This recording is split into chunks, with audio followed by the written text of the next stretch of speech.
Trade Minister Anil Jayawardena tore into the opposition party in the House of Commons as he boasted about the Tories' record on Brexit.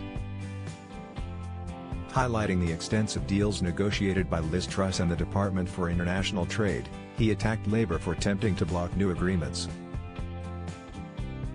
The Labour Party is hopelessly out of touch, he said as he answered questions from MPs.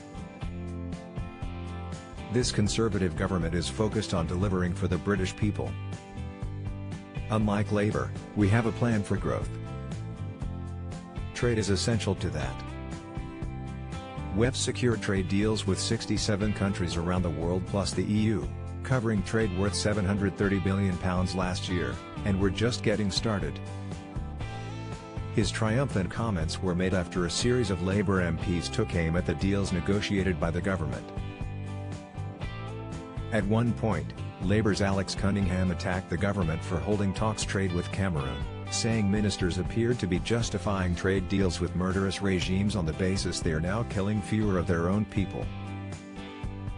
He said, in response to the adjournment debate last night, Trade Minister Graham Stewart told the House in relation to Cameroon violence does appear to have decreased in recent months compared with the peak of the conflict, as if the fact that Biya regime is now killing and maiming fewer of its citizens was justification for our trade deal with them.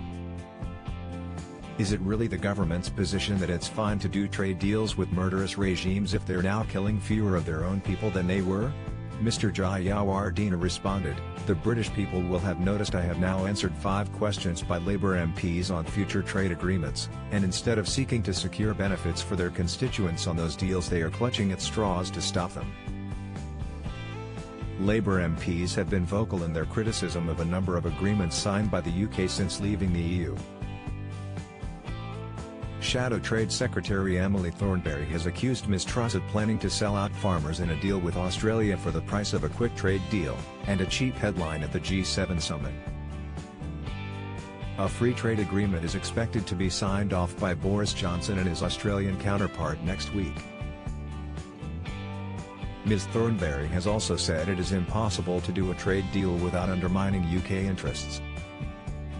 If we were to think of Joe Biden as the answer to all the concerns that previously beset a UK-US trade deal, we would be deeply naive, she wrote in a newspaper op-ed earlier this week. It would be impossible for the government to do a deal that can satisfy US demands on agriculture and healthcare, while also keeping the promises that ministers have made to the British public on farming, food and the NHS. In April, the Labour politician was mocked as she was accused of failing to understand international trade when she wrote a letter to Ms Truss warning of the dangers of Britain joining the Comprehensive and Progressive Agreement for Trans-Pacific Partnership, CPTPP. A formal application to join the group was submitted by the UK earlier this year. It would open up trade opportunities with its 11 members, Canada, Mexico, Peru, Chile, New Zealand, Australia, Brunei, Singapore, Malaysia, Vietnam, and Japan.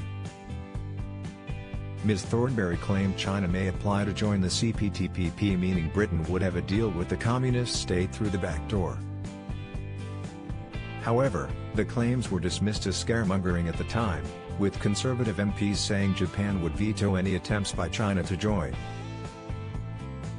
On mp-told-express.co.uk, it just shows Labour and Emily Thornberry are completely out of their depth. No wonder they were against Brexit, they couldn't understand the intricacies of international trade deals.